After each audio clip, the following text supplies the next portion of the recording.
اللہ ہی اللہ کیا کرو، دکھ نہ کسی کو دیا کرو، جو دنیا کا مالک ہے نام اسی کا لیا کرو۔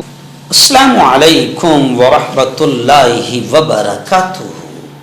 دوستو، پرائم نیوز میں بات کرتے ہیں دنیا کے سب سے بڑے آتنکوادی، ظالم، قاتل، ہزاروں بچوں کا قاتل، ہزاروں عورتوں کا قاتل، غزہ اور فلسطین میں خون کی ندیاں بہانے والے ظالم اسرائیل کی بوکھلاہٹ کو لے کر۔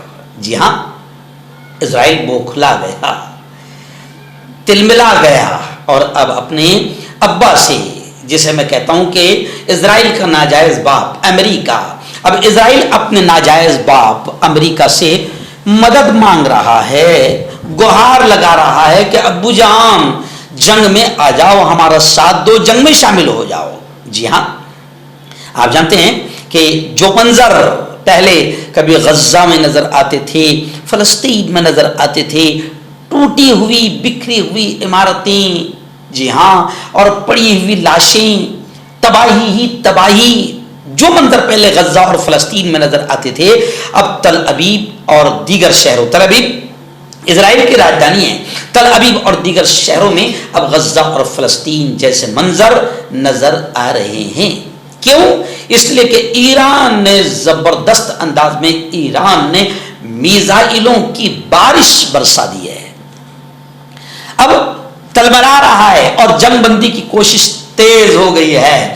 اور اسی بیچ جی ہاں، یہ بھی خبریں آ رہی ہے کہ جنگ شدت اختیار کر سکتی ہے، اور اگر اس جنگ نے شدت اختیار کیا تو خبریں آ رہی ہے تیسری عالمی جنگ کی شروعات گویا کہ ہو جائے گی۔ حالانکہ اب لوگ یہ کہہ رہے تیسری عالمی جنگ، تھرڈ وار، میں اس دن سے یہ بات کہہ رہا ہوں، 4 سال پہلے جب یوکرین اور رشیا کی جنگ چھڑی تھی تو میں نے اس وقت یہ کہا تھا کہ اب یہاں سے تیسری عالمی جنگ کی طرف دنیا بڑھ رہی ہے، اور اب دنیا بڑھ چکی ہے۔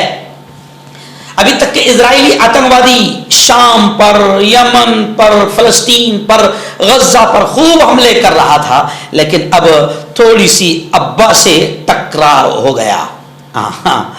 کہتے ہیں نا، اللہ نے ہر شیر کو سوا شیر پیدا کر کے رکھا ہے۔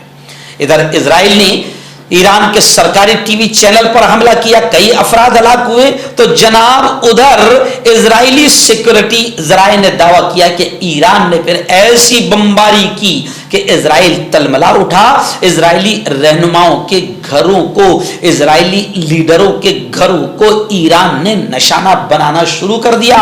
اور جناب نیتنیاہو، جو اپنے آپ کو نہ جانے کیسے کیسے الفاظ سے نوازتے تھے، دنیا کا بہادر، میں کہتا تھا کہ دنیا کا سب سے بڑا آتنکوادی، اب خبریں آ رہی ہے کہ نیتنیاہو اپنے سرکاری پلین سے فرار ہو کر کسی جگہ میں چھپ گیا اور کئی بنکروں کی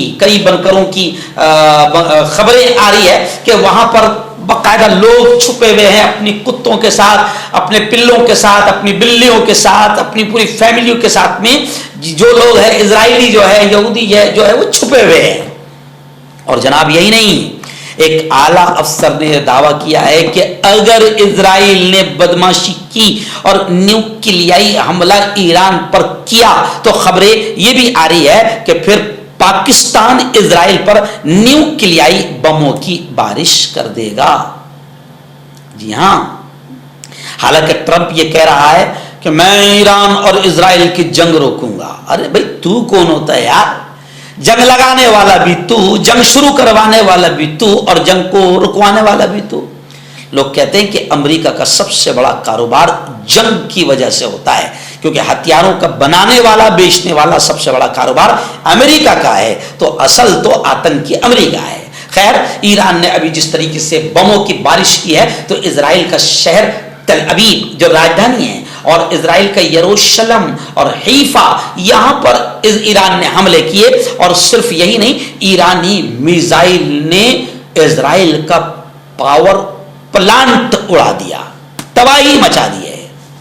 اب نیتنیاہو کہتے ہیں کہ شکار کرنے کو آئے فرار ہو کے چلے، فرار ہو گیا، چھپ گیا کہیں پر.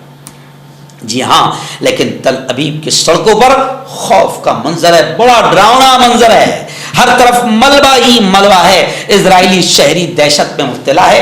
لیکن کئی لوگ باقاعدہ اسرائیل کے اس حال کو دیکھ کر خوشیاں منا رہے ہیں، کیونکہ 3 سال سے اسرائیلی آتنکوادیوں نے ایسا حال غزہ اور فلسطین کے مظلوم مسلمانوں کے ساتھ کر رکھا تھا. جی ہاں، حالانکہ ہمارا ایران کو، ہمارا بہت سارے مسلمان غلطی بھی کر رہے ہیں، وہ سمجھ رہے کہ ایران ہمارا بڑا خیر خواہ ہے. کوئی خیر خواہ نہیں ہے. جتنے سنی مسلمانوں کا قتل ایران نے کیا ہے، مولانا عبدالعلیم فاروقی صاحب مرحوم رحمۃ اللہ علیہ کا ایک ویڈیو ابھی سوشل میڈیا پر وائرل ہو رہا ہے، جس پر انہوں نے ایران کتنا خطرناک ہے سنی مسلمانوں کے لیے اس کو پوری طریقے سے بیان کیا ہے. مولانا عبدالعلیم فاروقی نے، ان کا ویڈیو بھی گزشتہ کل سوشل میڈیا پر کافی وائرل ہوا ہے. تو ایران کوئی ہمارا بہت بڑا خیر خواہ ہے، شبھ چنتک ہے، ایسا نہیں ہے. لیکن خیر، ایران اسرائیل پر حملہ کر رہا ہے، اس لیے کہیں نہ کہیں غزہ فلسطین کے مسلمان بھی بڑے خوش ہیں، اور دنیا بھر کے مسلمان بھی بڑے خوش ہیں کہ اسرائیل کا حال ویسی ہو گیا ہے جیسے غزہ کا ہو چکا ہے. خیر، میں آخری بات یہ بھی کہہ دوں کہ اس وقت اگر اسرائیل کو روکا نہ گیا، کیونکہ میں پہلے ہی کہہ رہا تھا اسرائیل کو روکا نہ گیا تو جناب تیسری عالمی جنگ شروع ہو سکتی ہے. ایران اور اسرائیل کے درمیان باضابطہ جنگ اگر شروع ہو گئی تو پھر یہ اندیشہ ہے کہ تیسری عالمی جنگ شروع ہو سکتی ہے، کیونکہ اسرائیل کا رویہ پوری دنیا کے لیے، پوری دنیا کے امن کو خطرہ ہے. جی ہاں، اس لیے اچھا، اسلامی ملکوں سے، ان بے شرم اور بے غیرتوں سے پہلے ہی میں کہہ رہا تھا کہ دیکھو رے، ایک ہو جاؤ، متحد ہو جاؤ، ورنہ یہ ایک ایک کر کے تم کو سب کو مارے گا. دیکھیے سب کا نمبر لگ رہا ہے. اور یہ جو عرب ممالک ابھی بیٹھے ہوئے ہیں نا، مظلوم فلسطینیوں اور مظلوم غزہ کی مدد سے کوسوں دور ہے یہ اسلامی ملک. یاد رکھنا، ان اسلامی ملکوں نے بھی اگر ابھی اتحاد کر کے غزہ اور فلسطین کی مدد نہ کی تو ان کا سب کا ایک ایک کر کے نمبر آئے گا. ابو ظہبی کا آئے گا، امارات کا آئے گا، سعودی عرب کا آئے گا، تمام اسلامی ملکوں کا نمبر آئے گا.